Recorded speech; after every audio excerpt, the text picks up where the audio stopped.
Hi, I'm Dr. Bardia Anvar from the Skilled Physicians Group. Today I will be going over masks.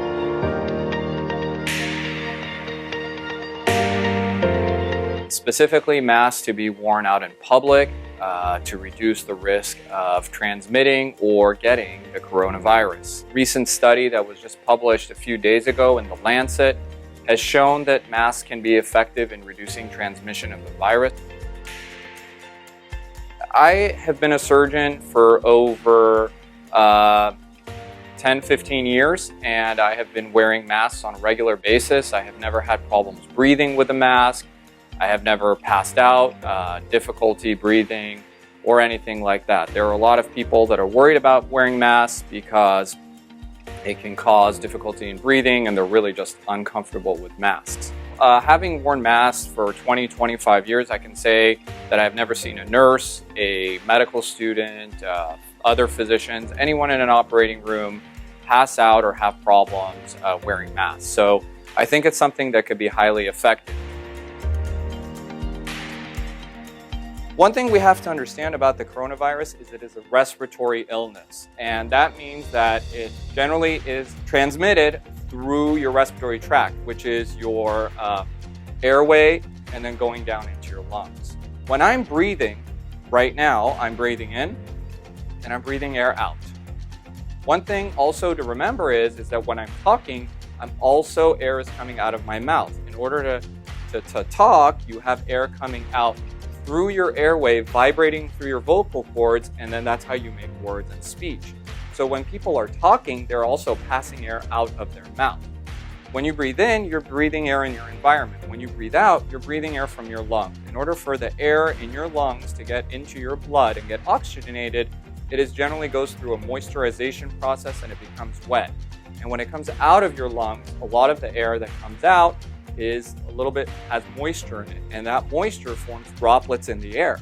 And as you speak and as you breathe, those droplets are coming out into the public, especially if you cough. If someone coughs, they're shooting droplets that you can't see, but micro droplets in the air, and those could potentially have particles, contaminants, and virus in them.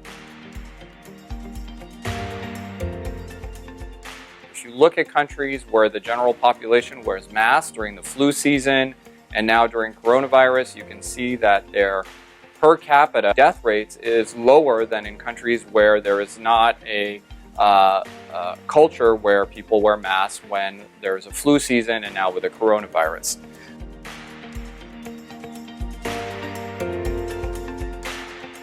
When you put on any mask, you want to have clean hands. So you want to sanitize your hands either by hand washing for 20 seconds or you want to use hand sanitizer before manipulating your mask. Now, one thing to remember, the inside of your mask is the clean area of your mask, and the outside area of your mask is the dirty area of your mask, which is going out into the environment.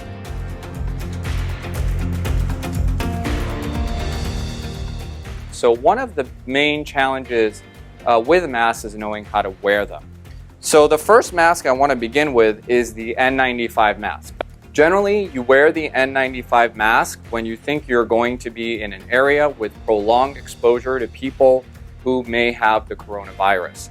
If I'm going out in the general public, I'm probably not going to wear the N95 mask. But if I'm working in the hospital, nursing homes, I'm going to be wearing an N95 mask because, number one, I don't want to get the disease, and number two, if I potentially have or am carrying the disease, I don't want to give it to any patients. So the N95 mask is a pretty tight-fitting mask. It is more difficult to breathe than an N95 mask, and it's not something that anyone is accustomed to wearing for prolonged periods of time. Generally, in healthcare, we wear these when we go into the patient's room that has a respiratory disease, and then we take them off when we come out.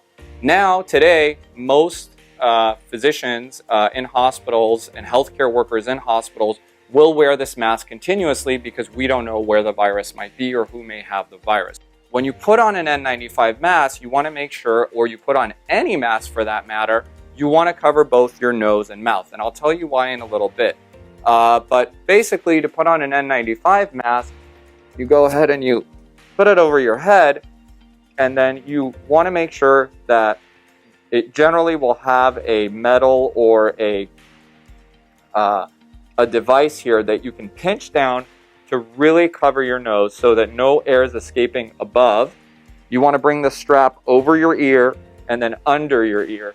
And then you want to make sure you have a seal beneath your chin and all the way around. That's why a lot of people when they wear this for a prolonged period of time, will get mask, a little bit of a rash, acne, or they will just get like some imprints in their face from wearing this because it's a tight fitting mask. Do I want to wear this going out into the general public for a prolonged period of time? Probably not. This is probably should be reserved for healthcare workers working in healthcare conditions. Some people, if you do have this mask available to you and you are wearing it and maybe you have pre-existing conditions, that's fine. This is how you want to wear the mask. You do not want to wear a mask like this, where you're only covering your mouth, and you don't want to wear a mask like this. I've seen this as well, where you're only covering your nose. So that's the N95 mask.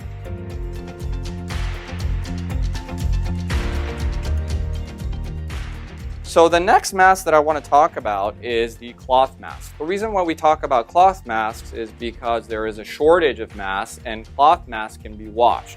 So you can wear the mask. Once again, if you're wearing a mask, you need to have both your nose and your mouth covered.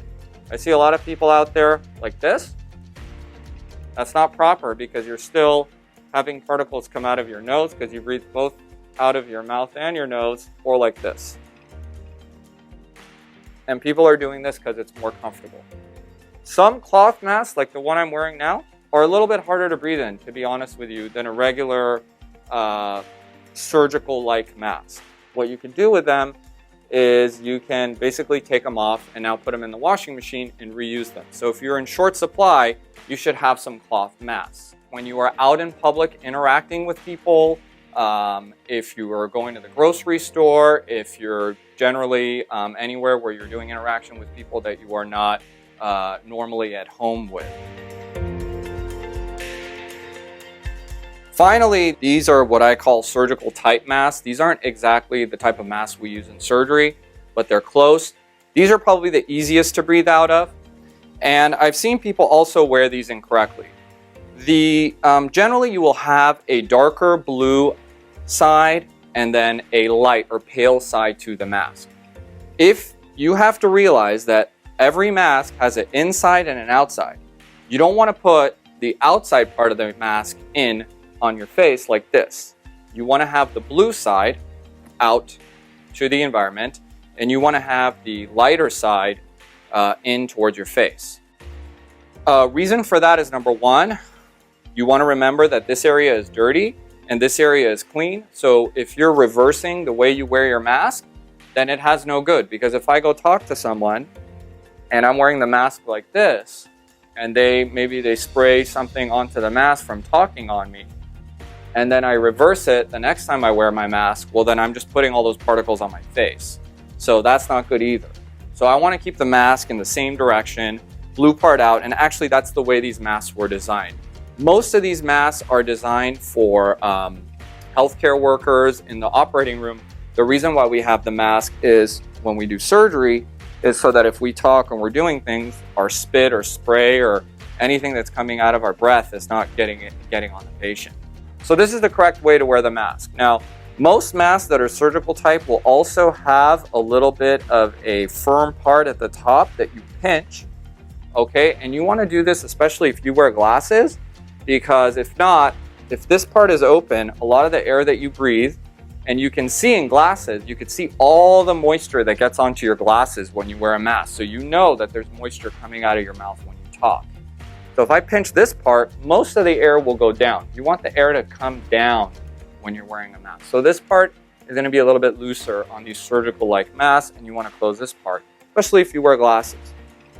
So this is what I would recommend. Now, a lot of people out there are saying, well, I don't want to wear masks, or it bothers me and everything else.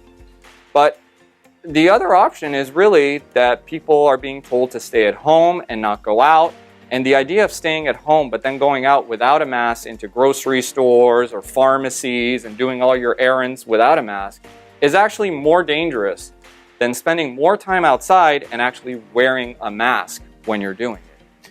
So that's masks. Now, what I would say, do masks really work?